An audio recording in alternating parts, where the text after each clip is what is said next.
Salam Bapak Ibu dan saudara-saudari yang kekasih di dalam Tuhan Yesus Kristus. Apa kabar? Saya selalu mengharapkan bahwa semua dalam keadaan sehat dan baik.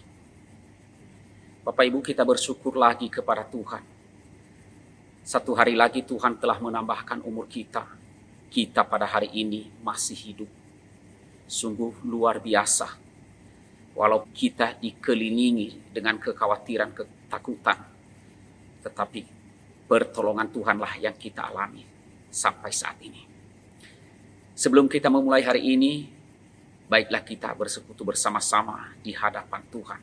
Kita mohon pimpinan dan pertolongannya. Mari kita berdoa. Tuhan Allah Bapa kami yang bertahta dalam kerajaan surga, kami sungguh bersyukur kepadamu ya Tuhan. Karena kami melihat bahwa hidup kami hari demi hari Tuhan terus topang. Dan hidup kami yang ada ini bukan karena kebaikan kami, bukan karena kami pantas mendapatkannya. Semua karena anugerah. Terima kasih Tuhan. Kami bersyukur Engkau terus menopang kami. Di tengah-tengah kekhawatiran dan ketakutan, kesulitan yang terjadi sekarang ini di seluruh muka bumi. Kalau kami ada, kalau kami boleh melewati hari demi hari, tidak terlepas dari pertolongan. Kami bersyukur Engkau Allah yang baik bagi kami. Terima kasih Tuhan. Ya Tuhan, kami juga memohon kepadamu, ampunilah segala dosa kami. Dan layakkanlah kami. Dan terimalah persekutuan kami. Berfirmanlah kepada kami, karena kami selalu rindu merenungkan akan firman. Tolonglah kami. Dalam nama Tuhan Yesus kami berdoa. Amin.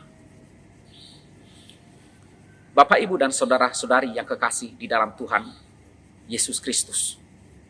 Segala sesuatu yang dibuat ada tujuan, ada gunanya.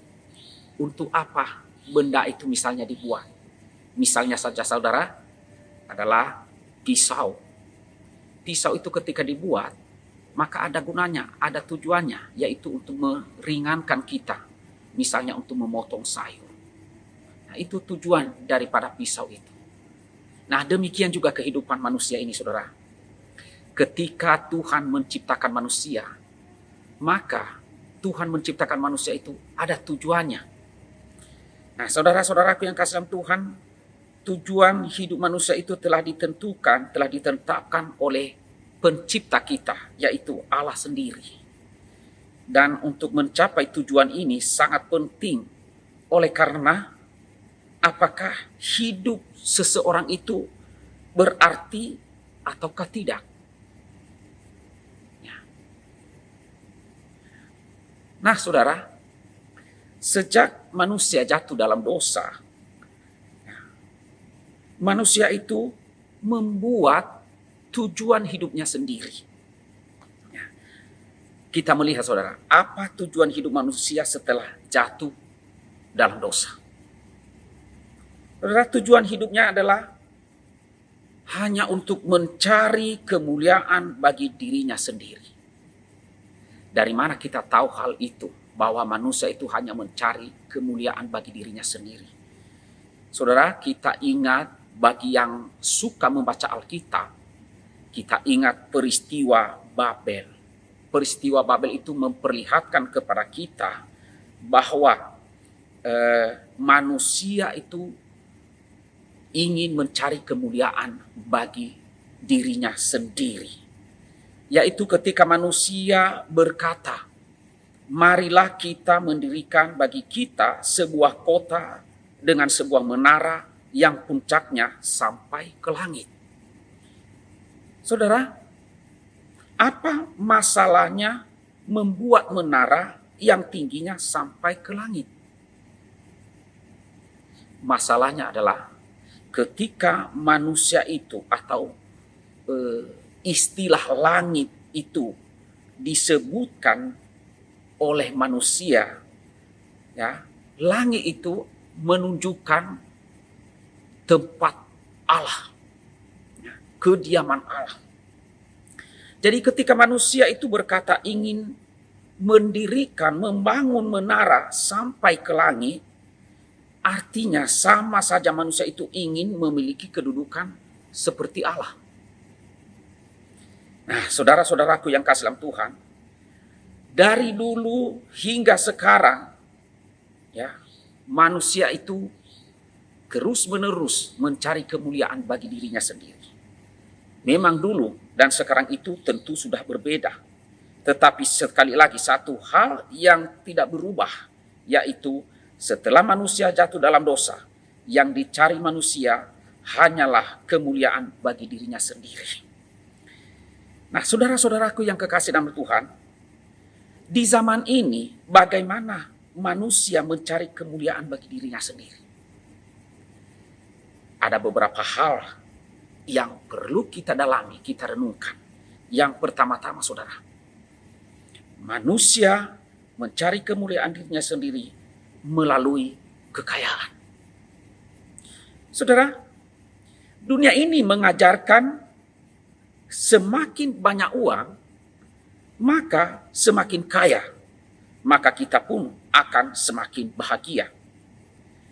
Nah, disinilah dunia menipu manusia dengan materi.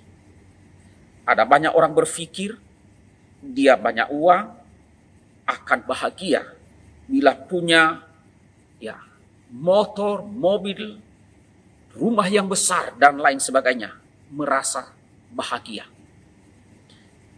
Kemudian hal yang kedua, saudara, apa cara manusia mencari kemuliaan bagi dirinya sendiri di zaman ini? Yang kedua adalah melalui kekuasaan atau jabatan. Semakin tinggi jabatan kita, maka semakin kita dihormati orang lain.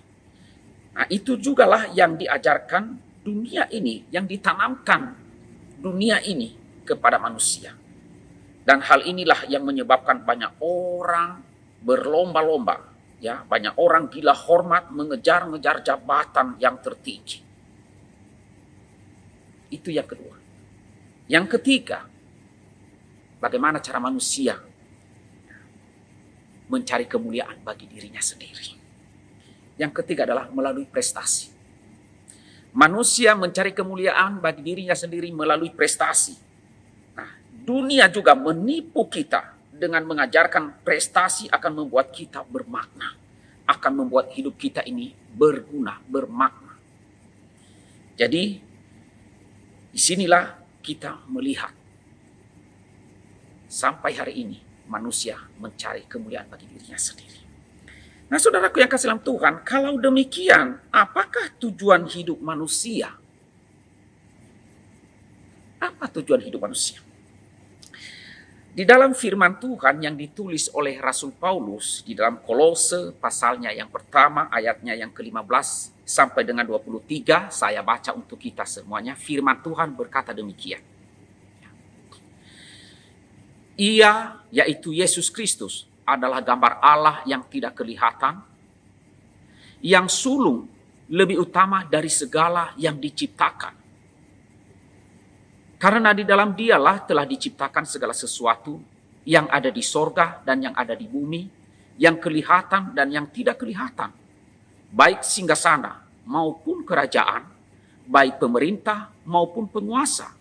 Segala sesuatu diciptakan oleh Dia dan untuk Dia. Ia ada terlebih dahulu dari segala sesuatu, dan segala sesuatu ada di dalam Dia. Ialah kepala tubuh, yaitu jemaat. Ialah yang sulung, yang pertama bangkit dari antara orang mati, sehingga ia yang lebih utama dalam segala sesuatu. Karena seluruh kepenuhan Allah berkenan diam di dalam Dia, dan oleh Dialah ia memperdamaikan segala sesuatu dengan dirinya, baik yang ada di bumi maupun yang ada di sorga, sesudah ia mengadakan perdamaian oleh darah salib Kristus. Juga kamu yang dahulu hidup jauh dari Allah dan yang memusuhinya dalam hati dan pikiran, seperti yang nyata dari perbuatanmu yang jahat, sekarang diperdamaikannya di dalam tubuh jasmani Kristus oleh kematiannya, untuk menempatkan kamu kudus dan tak bercacat di hadapannya.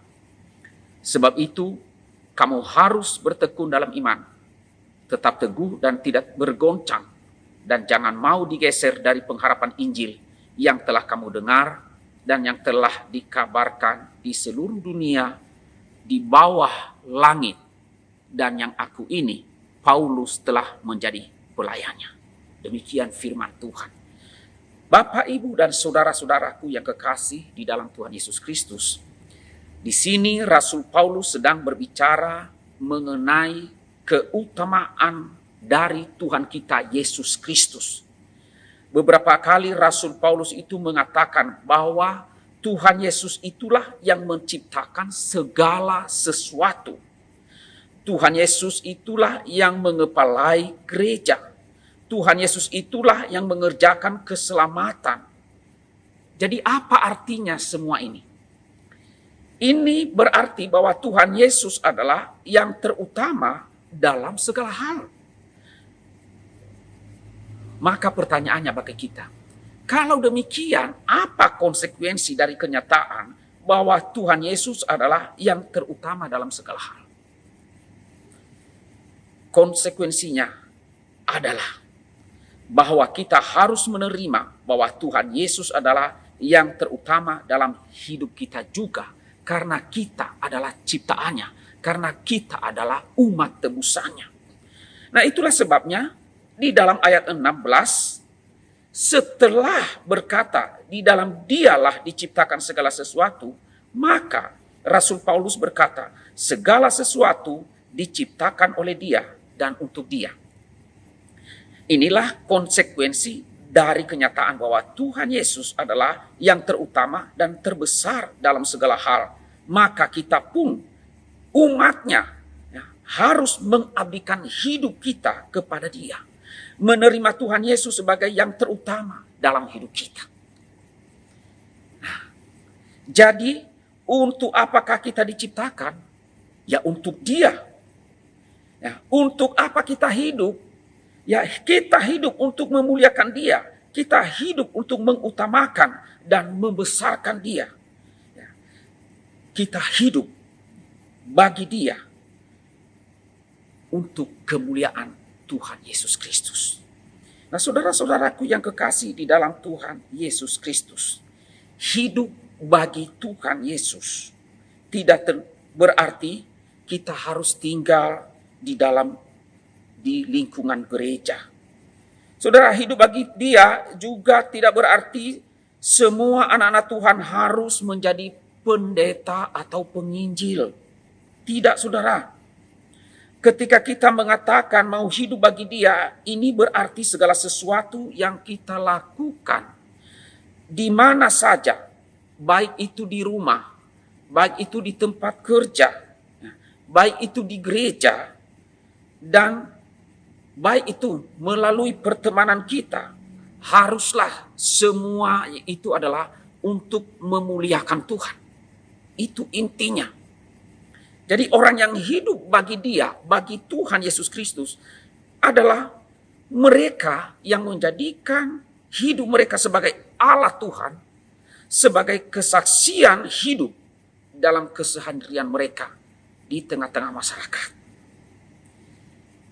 Jadi ketika kita hidup bagi Tuhan Yesus, di sanalah hidup kita akan jadi berarti dan bermakna. Karena tidak akan ada perasaan tenang, tidak akan ada bahagia, dan tidak akan ada makna walaupun kita mendapatkan apapun yang kita inginkan jika kita tidak menjalaninya dengan benar. Mungkin saja dalam hidup ini kita paling kaya raya, paling tinggi jabatannya, kita punya prestasi yang nomor 1. Tetapi apabila kita hanya memakai untuk kemuliaan diri kita sendiri, maka itu semua itu tidak ada maknanya, tidak ada gunanya di hadapan Tuhan. Saudara, makna dan arti hidup itu terletak pada kebergunaan kita bagi Tuhan yang menciptakan kita. Terletak apakah hidup kita ini berguna bagi Tuhan, juga berguna bagi sesama kita. Nah, inilah arti hidup bagi Dia, yakni menjadi saksi dan menjadi berkat bagi sesama kita, sesama umat manusia. Bukan hanya sesama orang-orang yang telah percaya, tetapi bagi orang lain juga yang belum percaya. Sehingga orang lain itu pun juga menjadi tertarik dengan kehidupan kita. Dan mereka pun tertarik untuk boleh percaya kepada Tuhan dan memuliakan Tuhan kita, Yesus Kristus. Nah saudara, jadi apabila kita tidak menjadi berkat buat sesama kita, maka kita sama sekali tidak berguna. Ya. Ingatlah perkataan Tuhan Yesus di dalam khotbah di bukit, yaitu di dalam Matius 5 ayat 13 yang mengatakan demikian. Jika garam itu menjadi tawar, tidak ada gunanya selain dibuang dan diinjak orang.